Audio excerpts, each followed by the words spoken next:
Assalamualaikum warahmatullahi wabarakatuh. Kembali lagi di channel Nasihat Kehidupan Misteri. Pada video kali ini kami akan membahas tentang misteri patung Borobudur Nabi Sulaiman. Selama ini, berdasarkan buku-buku sejarah, Candi Borobudur adalah bangunan megah peninggalan Raja Sailendra. Namun setelah dilakukan penelitian dan kajian yang mendalam oleh seorang pakar matematika Islam, Profesor Dr. Kiai Haji Fahmi Basyah, ternyata candi itu ada bukti-bukti kuat yang menunjukkan bahwa Borobudur adalah peninggalan Nabi Sulaiman. Berdasarkan referensi Al-Quran, Nabi Sulaiman adalah utusan Allah yang diberikan keistimewaan, yakni mampu menaklukkan seluruh makhluk ciptaan Allah termasuk angin, binatang, dan jin atas izin Allah. Nabi Sulaiman diperkirakan hidup pada abad ke-9 sebelum Masehi, yaitu 989 sampai 931 sebelum Masehi atau sekitar 3000 tahun yang lalu. Sedangkan Candi Borobudur, seperti yang tertulis dalam berbagai buku sejarah nasional, didirikan oleh dinasti Sailendra di akhir abad ke-8 Masehi atau sekitar 1200 tahun yang lalu. Jadi jika mengacu pada buku-buku sejarah itu, rasanya tidak mungkin jika Borobudur peninggalan Nabi Sulaiman. Rentan waktu keduanya terlalu jauh. Nabi Sulaiman hidup di masa sebelum Masehi, sedangkan Sailendra di masa setelah Masehi. Tapi yang menjadi ukuran Fahmi Basyah bukanlah waktu, karena sulit menentukan waktu yang tepat untuk sebuah peninggalan yang umurnya sudah berabad-abad. Yang jadi barometer Fahmi adalah fakta relief yang ada di Candi Borobudur. Sebab jika relief diteliti, ternyata mengandung cerita, dan cerita itulah yang disandingkan dengan fakta referensi Al-Quran. Di sekitar Candi Borobudur ada beberapa candi lainnya, yakni Candi Pawon dan Candi Mendut. Bahkan beberapa kilometer dari Candi Borobudur ada Candi Prambanan, Candi Kalasan, Candi Sari, Candi Plaosan, dan juga candi-candi lainnya. Ciri-ciri yang ada di Candi Borobudur dan daerah sekitarnya ternyata cocok menjadi bukti sebagai peninggalan Nabi Sulaiman.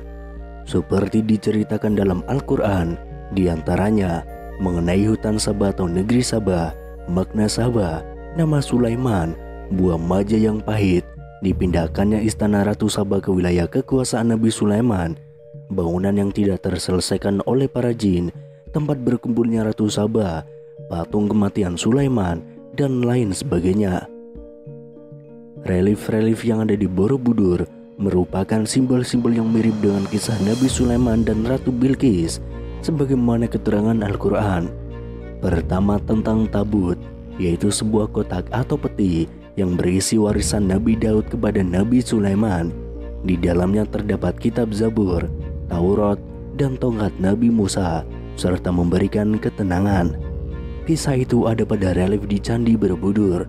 Tampak peti atau tabut itu dijaga oleh seseorang. Hal itu diceritakan dalam Al-Quran, Quran Surat Al-Baqarah ayat 248. Dan Nabi mereka mengatakan kepada mereka, sesungguhnya tanda ia akan menjadi raja ialah kembalinya tabut kepadamu. Di dalamnya terdapat keterangan dari Tuhanmu dan sisa dari peninggalan keluarga Musa dan keluarga Harun. Tabut itu dibawa malaikat. Sesungguhnya pada yang demikian itu terdapat tanda bagimu jika kamu orang beriman. Quran Surat Al-Baqarah ayat 248. Yang kedua, pekerjaan jin yang tidak selesai ketika mengetahui Nabi Sulaiman telah wafat. Quran Surat Sabah ayat 14. Saat mengetahui Nabi Sulaiman wafat, para jin pun menghentikan pekerjaannya. Di Candi Borobudur ada sebuah patung yang belum tuntas diselesaikan pengerjaannya oleh jin, karena sudah tahu bahwa Nabi Sulaiman meninggal dunia dari tongkat yang dimakan rayap. Kemudian yang ketiga, jin-jin diperintahkan membangun gedung yang tinggi dan membuat patung-patung. Quran Surat Sabah ayat 13. Seperti diketahui, banyak patung Buddha yang ada di Borobudur, sedangkan gedung atau bangunan yang tinggi itu adalah Candi Prambanan. Kemudian yang keempat, Nabi Sulaiman berbicara dengan burung-burung dan hewan-hewan. Quran Surat An-Naml ayat 20-22. Di dalam relief Candi Borobudur juga ada sejumlah frame relief yang bermotifkan bunga dan burung.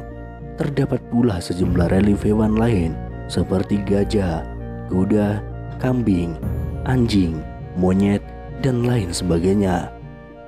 Kemudian yang kelima, kisah Ratu Saba dan rakyatnya yang menyembah matahari dan bersujud kepada sesama manusia. Quran Surat An-Naml ayat 22. Saba artinya tempat berkumpul atau berkumpul. Ungkapan burung Hutut tentang Saba, karena burung tidak tahu mengetahui nama daerah itu.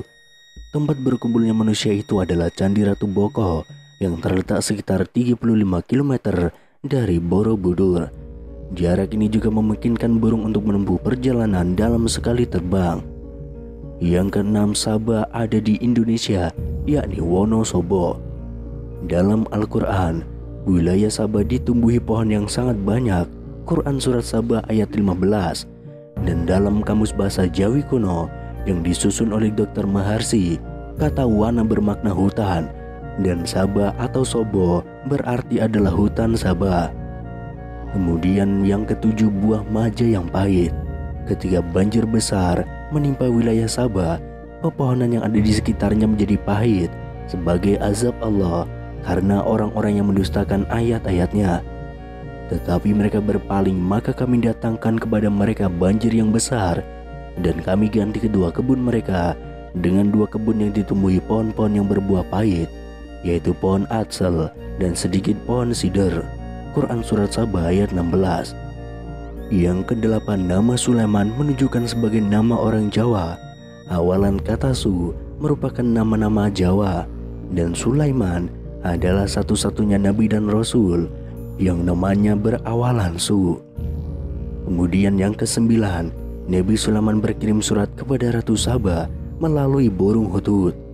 Pergilah kamu dan membawa suratku ini. Quran Surat An-Naml ayat 28. Surat itu ditulis di atas plat emas sebagai bentuk kekayaan Nabi Sulaiman. Surat itu kemudian ditemukan di sebuah kolam di Candi Ratu Boko. Kemudian yang ke-10, bangunan yang tinggal sedikit atau Sidrin Qalil. Lihatlah Quran Surat Saba ayat 16. Bangunan yang tinggal sedikit itu adalah wilayah Candi Ratu Boko, dan di sana terdapat sejumlah stupa yang tinggal sedikit. Ini membuktikan bahwa istana Ratu Boko adalah istana Ratu Saba yang dipindahkan atas perintah Nabi Sulaiman. Selain dari bukti-bukti di atas, masih banyak lagi bukti-bukti lainnya yang menunjukkan bahwa kisah Ratu Saba dan Nabi Sulaiman terjadi di Indonesia.